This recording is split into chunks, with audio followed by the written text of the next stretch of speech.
A solitary figure pushes through the mist-laden wilderness, her Belgian Malinois moving close at heel.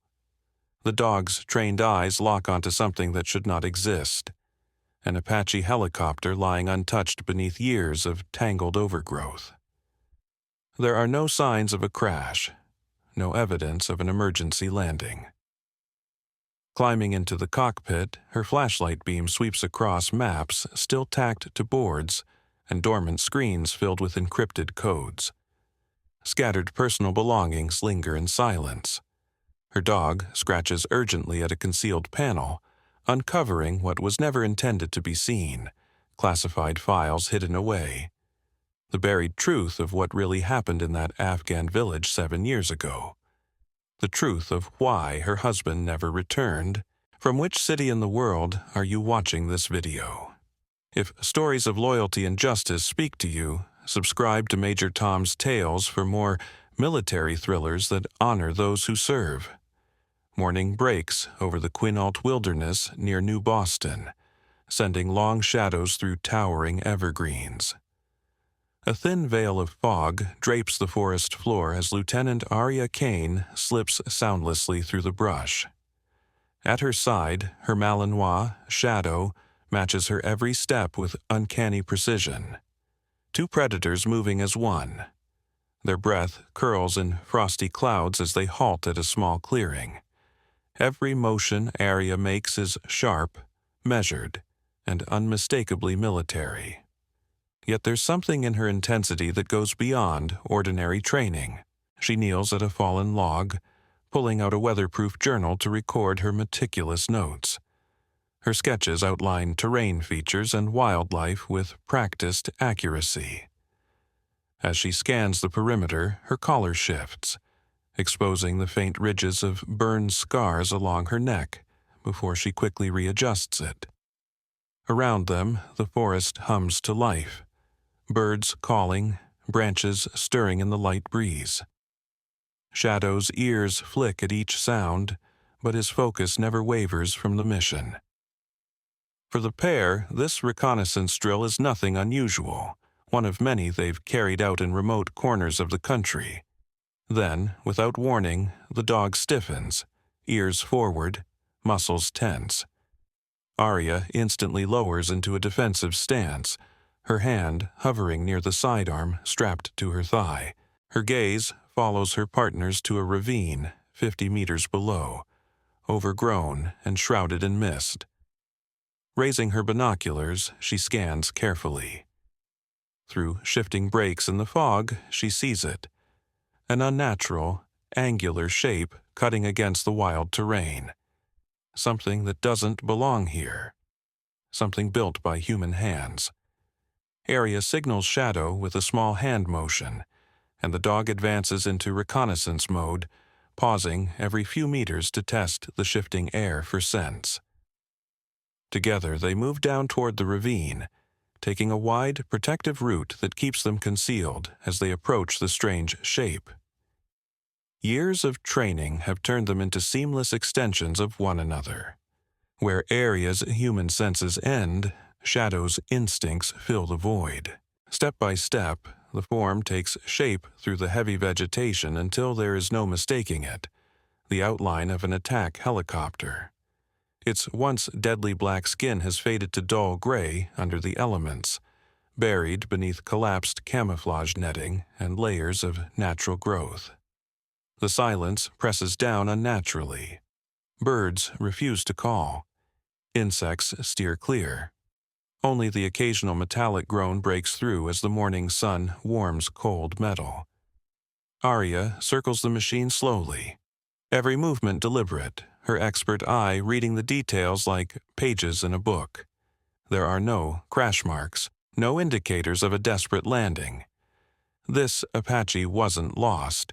It was hidden, set down carefully and left to be swallowed by time. After sweeping the perimeter for traps and pressure triggers, Arya advances on the craft itself. She inspects the shell first. No bullet scars, no visible system failures. The tail numbers have been scraped away, but faint outlines still cling to the paint. She snaps photos with a specialized lens clipped to her device. "Hold here," she whispers to Shadow. The dog sits watch as Arya climbs into the cockpit. Inside, the preservation is uncanny. Dust blankets the controls, but they remain intact, waiting as if a pilot might return at any moment. Pinned maps still mark Afghanistan, red circles around villages and compounds. Beneath the pilot's seat, she retrieves a logbook. Its final entry cut off 7 years earlier with a chilling note. Thanatos deployment authorized. God forgive us. In the seat's personal compartment, she finds a worn photograph. Short-haired woman standing beside a man in flight gear. Though glare masks much of her face, the posture sparks something unsettlingly familiar in Arya. Alongside it lies a set of dog tags marked Major Daniel Harlan, USMC. The faint clink as she lifts them carries weight. She slips both relics into a secure pocket, her jaw tightening. Outside, Shadow scratches furiously beneath the fuselage, his whine pitched with urgency. Arya kneels to investigate, uncovering a loose panel near the pilot's seat access. With careful precision, she prizes it open using her multi-tool. Inside rests a waterproof case branded with the ominous mark Umbra Black, the highest classification in intelligence circles, and beside it, a titanium case sealed with biometric locks. Together, they scream of secrets meant never to surface. Arya photographs the cache before lifting it free. Her watch tells her daylight is fading. Choices must be made fast. She keys her radio. "Command, this is Kane. Priority discovery at grid 4, 37926. Requesting instructions." She keys her secure radio again. "Priority discovery at grid 4-3-7-9-2-6. Requesting instructions." Only static answers. Arya checks the signal readout. This site should have full reception. The silence is alarming. As light slips away, she opts to establish a temporary observation post 800 meters from the Apache, choosing a perch with clear sightlines to the aircraft and every likely approach, carrying only minimal gear while Shadow takes up perimeter watch.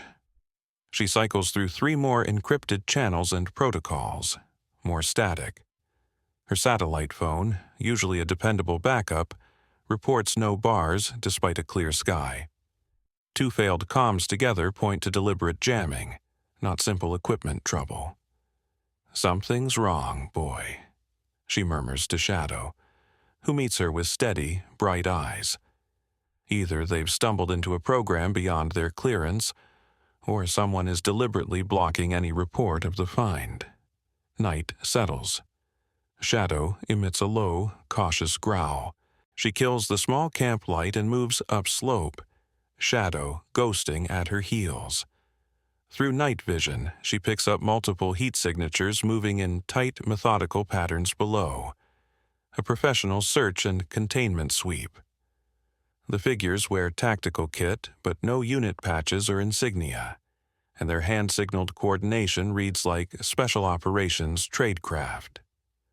Arya counts 8 operators converging on the helicopter, while 2 more hold containment points to the north and south. This isn't a routine recovery team. The lack of IDs and the enforced silence mark it as a deniable element.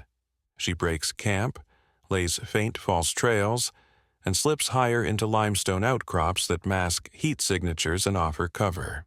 From her concealment, she watches the black-clad team encircle the Apache, moving with military precision yet following no familiar protocol. 2 of them climb into the cockpit, while the rest lock down a tight perimeter. Even at that distance, she senses their rising irritation as they empty compartments only to find the documents and cases missing. Back in her hide, Arya inspects the titanium case she recovered. The biometric seal needs an authorized fingerprint and retinal scan, credentials she doesn't have. But years of fieldcraft taught her ways around mechanical fail-safes without frying electronics. With tools from her kit, she carefully manipulates the lock, a delicate job that consumes nearly 40 focused minutes. At last, the case breathes open with a soft hiss.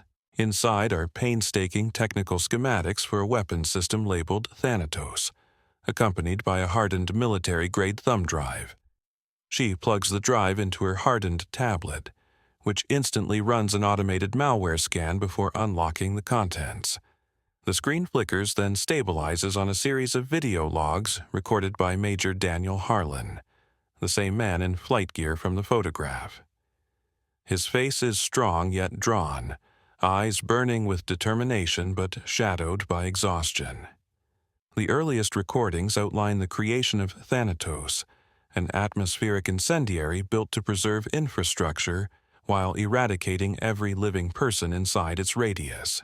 In the final entry, Harlan stares at the camera, eyes haunted, explaining that the weapon was deployed without authorization on an Afghan village, killing 47 civilians.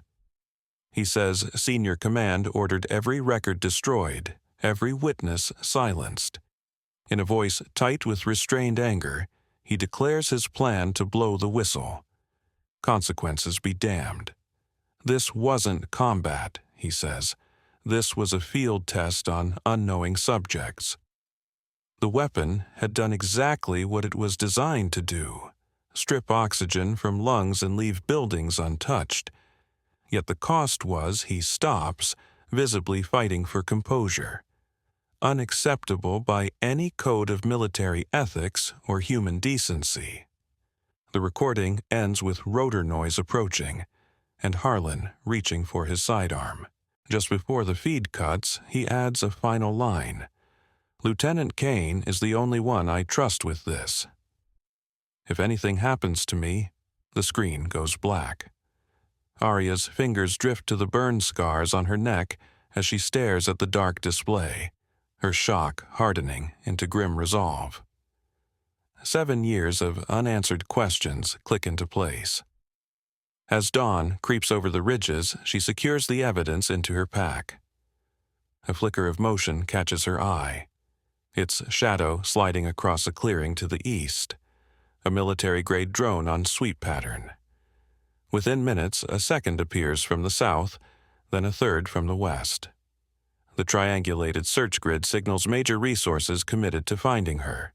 At her belt, her secure SEAL transponder, normally a passive, encrypted beacon to prevent friendly fire incidents, activates on its own, pulsing steadily and broadcasting her position. She slaps it off, the realization striking hard. She's being tracked by her own protocols, or at least by someone with override access. The weight of what she's uncovered settles over her like armor and stone combined. "They're coming for us, Shadow," she whispers, hand sliding down the dog's muscular shoulder.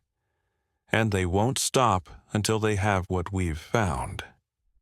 For 3 days, Arya and Shadow execute textbook evasion through the wilderness. They travel only after dark, slipping between natural features to hide their heat from the drones that sweep daylight skies. The hunt tightens. Helicopter sorties join the drone grids at dawn and dusk, when thermal systems lose some edge. By day, they hunker in prepped hides, while Shadow keeps watch and Arya studies the recovered files. The schematics make Thanatos darker than she first feared. A device engineered to expand a zone of oxygen depletion rapidly, suffocating any life inside while leaving buildings untouched. Ideal for clearing targets without destroying infrastructure or seizing intelligence intact.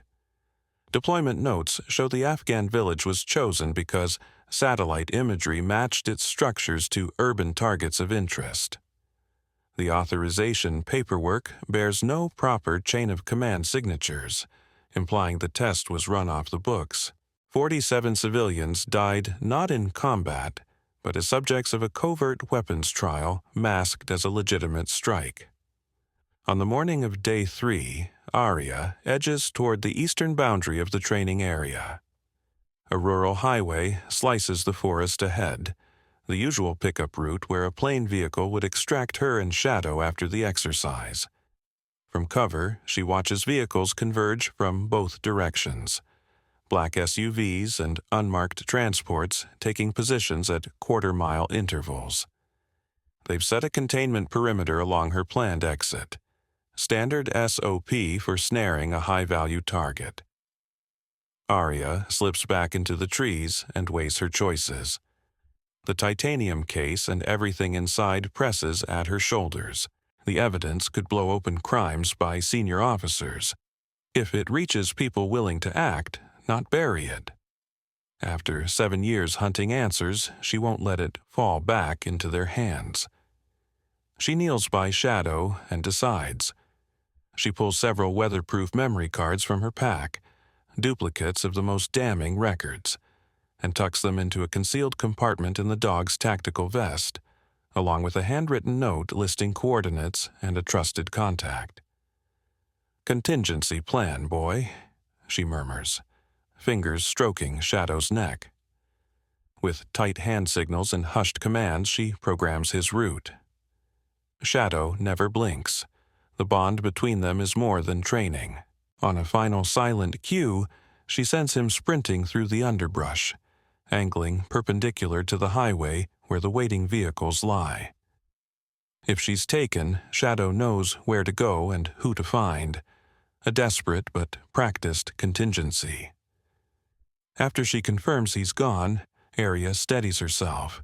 She snaps her sidearm into place but leaves the retention open for speed, hefts the pack with the original evidence, and walks, hands clearly visible, onto the highway. The response is instantaneous. Engines roar as vehicles lurch forward from both ends of the highway, converging with precision. Tactical teams spill out, moving in lockstep, rifles leveled at her from every angle. Their gear bears no insignia, yet it's unmistakably top-tier military issue. Every movement reflects special operations discipline. From the lead SUV steps a figure that makes Arya's jaw tighten ever so slightly. Victor Maddox, silver-haired and immaculate in uniform, advances with the authority of a man used to command. She knows him by reputation from countless intelligence briefings. Deputy Director of Special Weapons Development, with influence that stretches deep into military intelligence networks. "Stand down," he orders sharply, and the teams hold position as he approaches her alone. "We've been looking for you, Lieutenant." "I imagine you have," Arya replies, cool and controlled, standing calm though barrels track her from all sides. "Discovering your helicopter must have rattled a few cages." Maddox studies her like a specimen under glass, pausing a few paces away. "Curious." Most would have reported such a find immediately. Yet you chose to investigate on your own. Almost as though you already suspected what you'd uncover. "Standard reconnaissance, Colonel? Confirm before transmitting?" She answers evenly. "No." Maddox shakes his head slowly, circling her with the measured menace of a predator. "There's nothing standard about you, is there, Major Harlan?" The name slams into her like a physical blow, though her expression never cracks. Inside, her thoughts race. Her cover as Lieutenant Arya Kane has survived the highest clearance reviews. For Maddox to know her real identity means his reach extends far beyond normal channels. "You seem mistaken, Colonel," she replies flatly. "My record says Lieutenant Kane. Verify it yourself."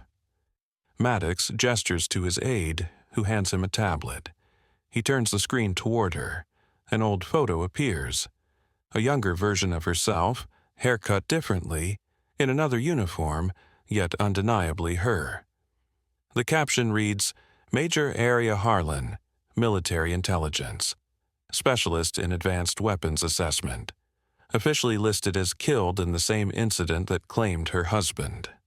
Maddox's smile curves cold and deliberate.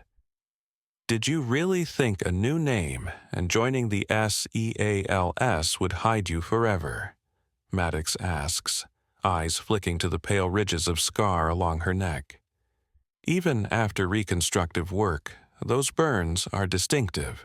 Arya's hand moves toward her collar before she forces it down. The pretense is gone.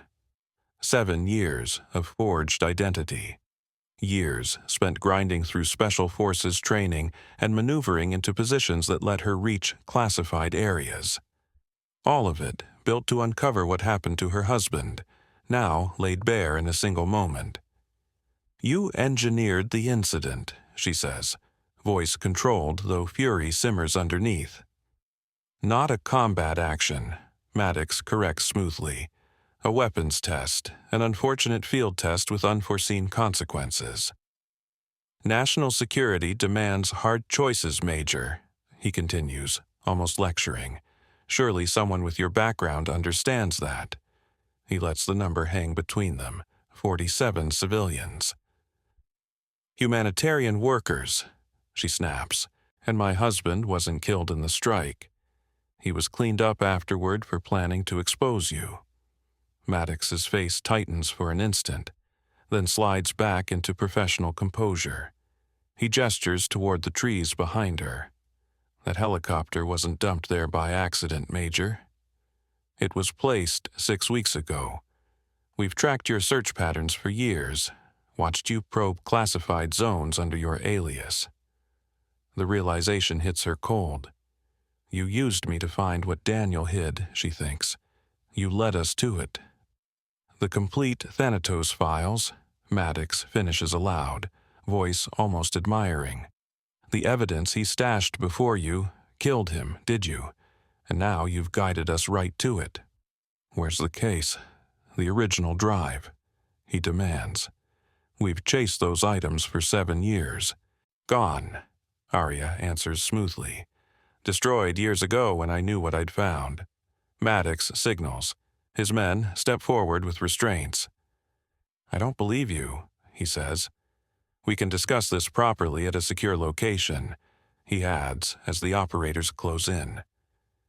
Arya sizes her options. 6 armed operators approaching, more waiting in the vehicles. A fight would be suicide, and could destroy the evidence she still carries. Her mission was never to die clutching the truth, but to expose it for the world to see. Survival was essential. She had to buy Shadow enough time to complete his task. As the operators closed in, a sharp whistle cut through the night. It hadn't come from her. Every head turned as Shadow bounded from the tree line 30 yards away. And he wasn't alone. 3 figures followed in his wake.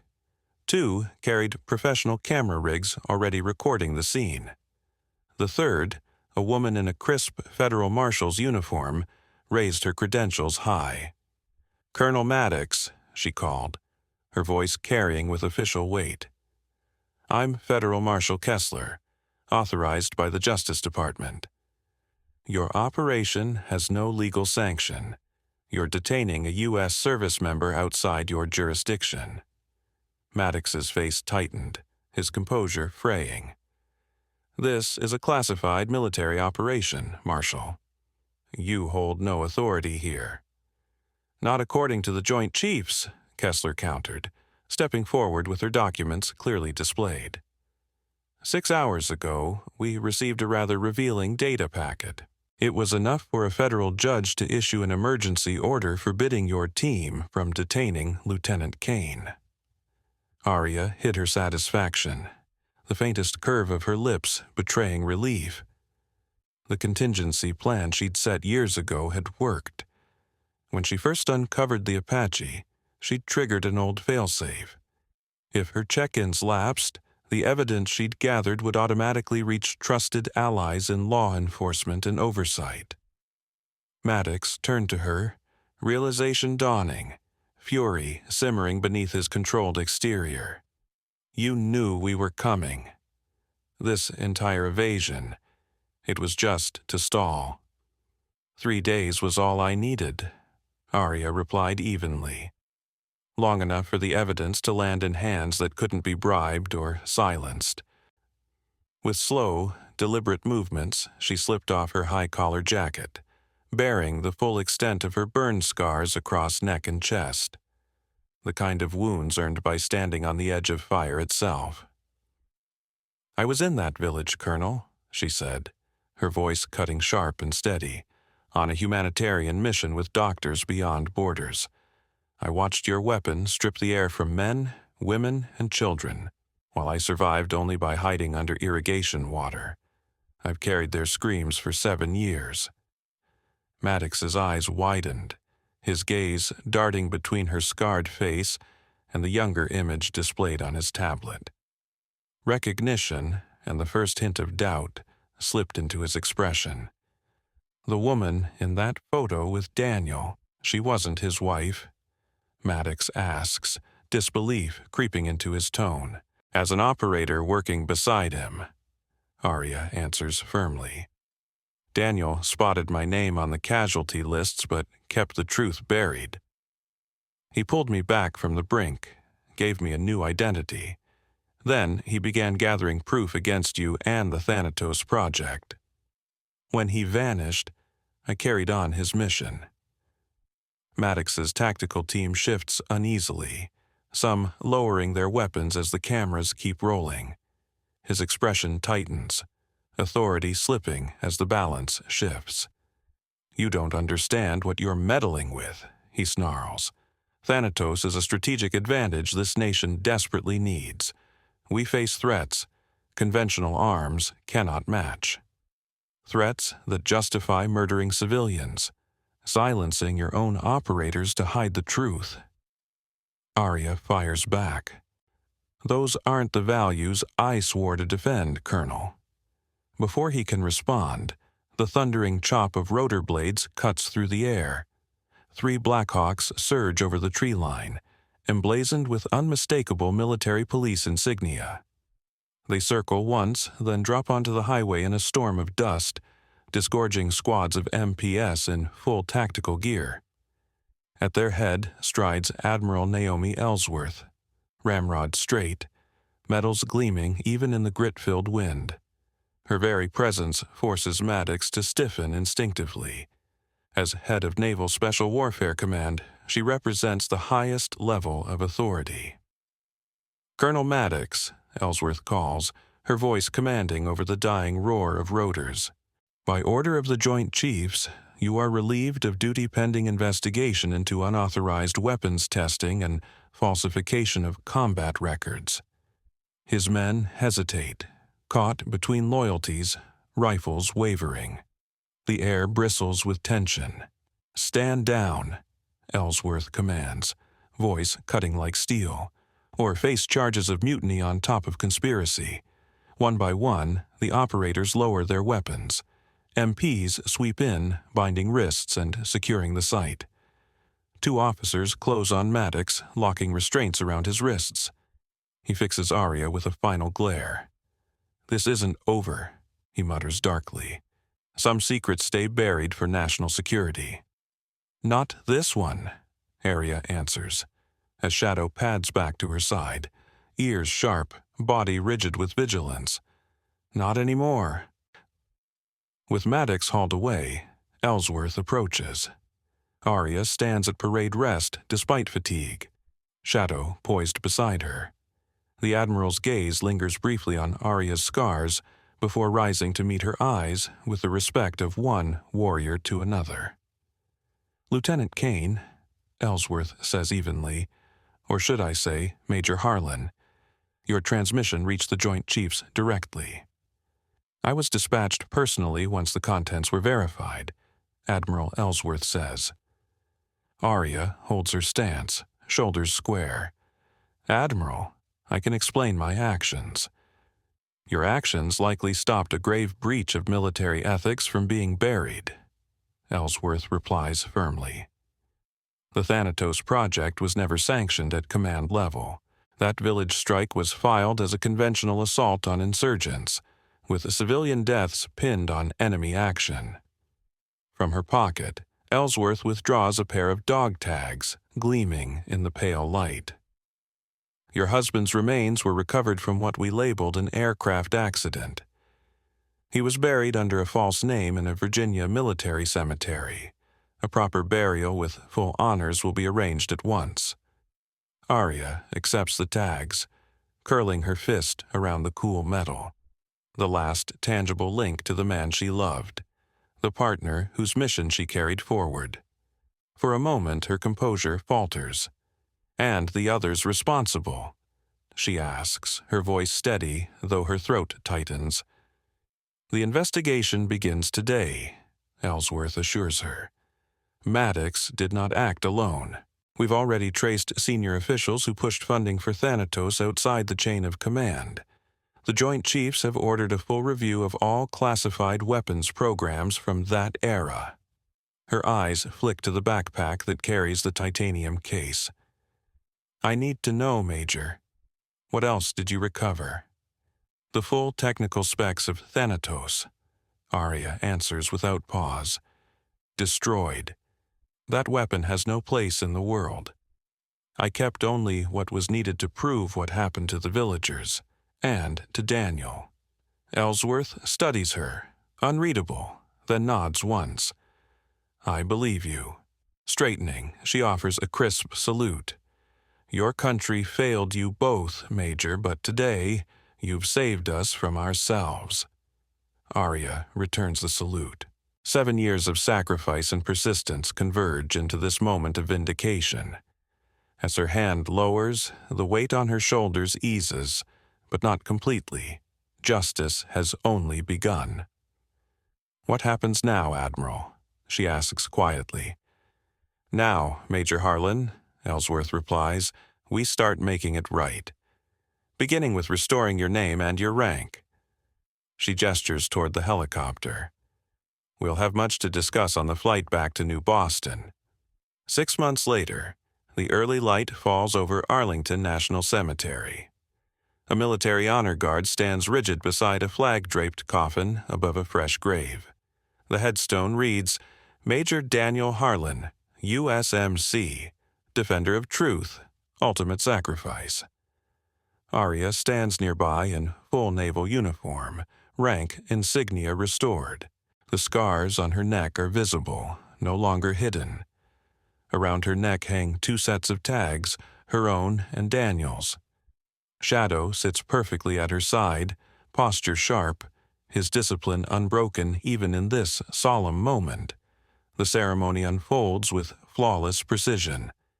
A chaplain speaks solemnly of duty and sacrifice, while the honor guard folds the flag with ritual care before presenting it to Arya.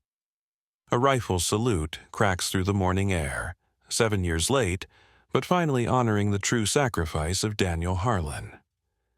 As mourners begin to drift away, Arya lingers by the fresh grave. Kneeling beside the turned earth, Shadow standing vigilant at her side, she reaches into her pocket. Slowly, she draws out the weathered photograph recovered from the helicopter, the one of herself and Daniel in Afghanistan, before everything shattered. She presses it gently against the headstone, a private tribute. From a distance, several senior officers look on, among them Admiral Ellsworth. True to her word, the investigation has been ruthless and thorough. 8 senior officials face indictment for their roles in the Thanatos project and its cover-up. The families of the village victims have been formally acknowledged and compensated, though no restitution can ever equal their loss. When the cemetery has nearly emptied, Ellsworth approaches. Arya rises to meet her. "The last indictments were confirmed yesterday," the Admiral informs her. "Congressional oversight has been fully briefed. There will be no more cover-ups." Arya nods, her eyes still drawn to Daniel's grave. Ellsworth continues, "The Joint Chiefs have approved a new division, military ethics and accountability. It will answer directly to civilian oversight, empowered to investigate any operation without interference from the chain of command." She studies Arya carefully. "We need someone to lead it, someone who knows the weight of balancing security with ethics, someone who has already proven they will stand for truth, no matter the cost." Before Arya can respond, Shadow pricks his ears toward the east. A small group of young female SEAL candidates in training uniforms approaches, pausing respectfully at a distance. They straighten when they see her, aware of who she is. Their presence here, outside training, must have required special approval. "Your story has already changed things," Ellsworth observes, following Arya's gaze. "Applications from women to special operations have doubled in the last 3 months. Many of them list you as their reason." Arya studies the young women, recognizing in their eyes the same fire she once carried, not just to serve, but to uphold the principles service should mean. They aren't simply soldiers in waiting, they're guardians in the making. "When do I start?" Arya asks. "The office is being set up now," Ellsworth replies. "You'll have full authority to choose your team and set the protocols." Extending her hand, she adds, "You've earned this, Major Harlan. Not only the position, but the chance to ensure what happened to you and your husband is never repeated." Arya clasps the handshake, the choice feeling right in a way little else had since that day in Afghanistan 7 years ago. Her fight to uncover Daniel's death has grown into something greater. A commitment to institutional integrity, one that could preserve lives and restore honor to the service they both loved. As she walks from the grave with Shadow at her side, she passes the young SEAL candidates. They nod subtly, one whispering to another as they recognize the woman whose story has already become legend. Arya acknowledges them with the smallest gesture, linking her sacrifice to their future. "Ma'am?" One of the candidates steps forward, voice steady though eyes shine with determination. "We just wanted to thank you for showing us what it truly means to serve." Arya pauses, studying her closely, seeing that same spark she once felt when her journey began. "Honor the oath, not just the orders," Arya tells the young candidate. Words once spoken by Daniel, words that had carried her through her darkest hours. "Remember why you wear the uniform." The candidate straightens and replies firmly, "Yes, ma'am." As Arya walks toward the cemetery gates where a vehicle waits to take her to her new assignment, she feels Daniel's presence with every step. The weight of his dog tags against her chest is no longer grief but purpose. His mission, now fulfilled, has become her new beginning. Admiral Ellsworth falls into step beside her. The new ethics division will need a name, something that carries meaning. Arya pauses, then answers, "Project Harlan, in honor of everyone who paid the price for truth." Ellsworth nods. "Project Harlan it is." They leave the cemetery grounds behind, the Pentagon rising in the distance. The horizon looks clearer now, her path shaped by duty rather than vengeance. The justice she sought for her husband has grown into a mission to defend the values they both swore to uphold. 6 weeks later, the newly established offices of Project Harlan hum with activity in a secure wing of the Pentagon. Arya's hand-picked team pores over files of potential ethical breaches across every branch of the military. On the wall hangs a simple photograph of the Afghan village before its destruction, a constant reminder of why their work matters. Arya stands at the window, watching spring rain wash across New Boston. Shadow lies at her feet, ever watchful. On her desk rests a file marked urgent, the first major case approved for full investigation, tied to suspicious reports from a classified Southeast Asia operation. The patterns echo the same deceit that once buried Thanatos. A knock pulls her from the rain. Captain Mira Lawson, once a JAG Corps prosecutor and now her deputy director, strides in. "The Oversight Committee approved our request. We move at 0800 tomorrow." Arya nods. "Assemble the team for the final briefing. This feels like Thanatos all over again. Someone's hiding something." "Should we expect resistance?" Lawson asks, though she already knows. Count on it, Arya replies, eyes still on the storm-washed glass. But this time, the truth has institutional backing. And we've got something Daniel never had. What's that, Major? Her reflection shows a woman no longer broken, but forged by fire. The scars on her neck are bare, living testimony to survival and resolve. We have the authority to kick in doors instead of sneaking through them, and a team that knows the cost of silence. After Lawson departs, Arya kneels to scratch behind Shadow's ears. He's been there through it all, from the wilderness and the hidden Apache to this new mission. What do you think, boy? Ready to make some noise for the ones who can't speak for themselves. The dog's eyes meet hers with steady loyalty and determination. Outside, the storm begins to break, sunlight cutting through the clouds over the capital. Justice, like healing, comes slowly, small shafts of light piercing the dark. But it comes to those who dare to demand it. Arya rises, resolve renewed. This mission isn't about vengeance anymore, it's about protection. For the oath they all swore, for quiet heroes like Daniel who gave everything for principle, and for those still serving who deserve leaders worthy of their sacrifice. The scars will always remind her of what was lost, but her work is now fixed on what must be saved. The integrity of institutions, the principles that guide power, the truths that must never again be buried. Lifting the case file from her desk, she walks toward the conference room where her team waits. The path ahead is clear, lit by a purpose greater than grief.